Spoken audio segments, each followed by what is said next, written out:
Сәлеметсіңдер ме балалар? Әдебиеттік оқу сабағына қош келдіңдер. Бөлімнің атауы өзім туралы. Сабақ тақырыбы алғаш рет оқуға келген күнім. Балалар, ең алғаш мектепке келген кездеріңді естеріңе түсіріп көріңдерші. Мектепке кіммен келдіңдер? Мектепке келудегі басты мақсаттарың не болды? Жарайсыңдар балалар. Әрине, барлық бала мектепке білім алуға келеді. Оқу білім азығы, білім ырыс қазығы деген мақалды үнемі естен шығармаған жөн. Бүгінгі сабақта мәтін бойынша сұрақтарға жауап бересіңдер. Мәтіннің бастапқы бөліміне сүйене отырып, оқиғаның соңын болжауды үйренесіңдер. Алдымен стоп-кадр әдісі бойынша бала Ахметтің оқуға қалай келгеніне болжам жасап көріңдерші.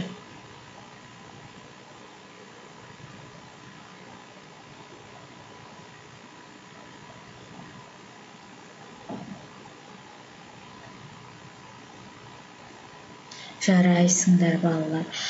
Әр кадрдан бала Ахметтің оқуға келген күнгі көңіл күйін қандай болғанына болжам жасап алдыңдар деп ойлаймын.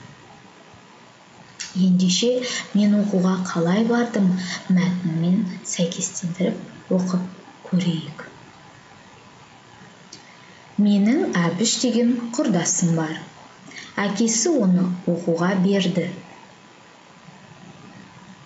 Бір күні ойнайын деп бардым. Әбіш кітап оқып отыр екен. Тыңдасам, кітабында жұмбақ, мақал, өлең, басқа да жақсы сөздер көп екен.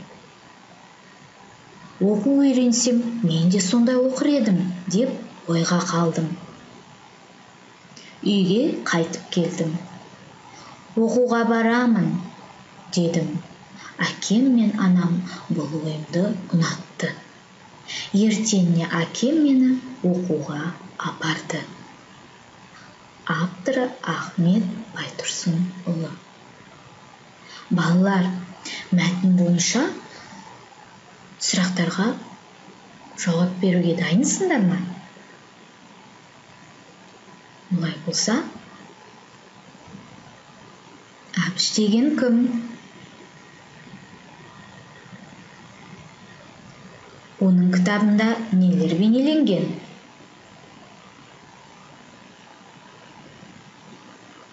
Баланың оқуға баруына не себеп болды? Жарайсыңдар балалар. Ал бұл әңгімені жазған кім екен білесіңдер ме? Сызбаны пайдалана отырып, автор туралы әңгімелеп көріңдер.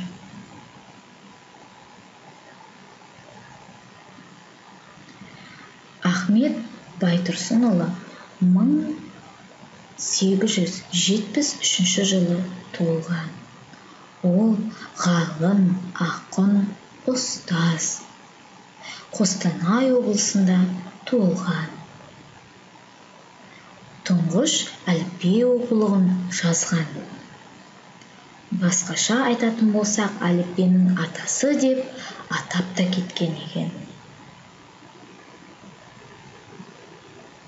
Балалар аспанға ұшып бара жатқан шарларды ұстап алып, әр шарға жазылған сөздерден нақыл сөз құрастырамыз.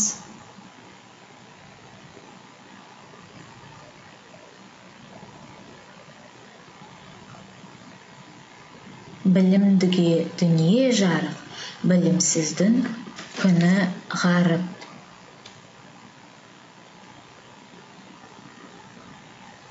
Жарайсыңдар балалар. Әрине, біліммен көзің ашылады. Қоршаған әлемді, жаратылысты танисың. Ал білімсіз болсаң ше, еш нәрсе білмей, үйренбей қаларсың.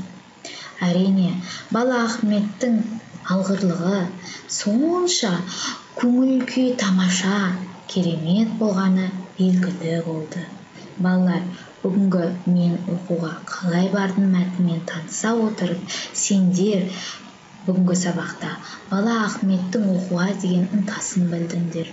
Оқуға барған Ахметтің көңіл күйін қандай болғанын таптыңдар.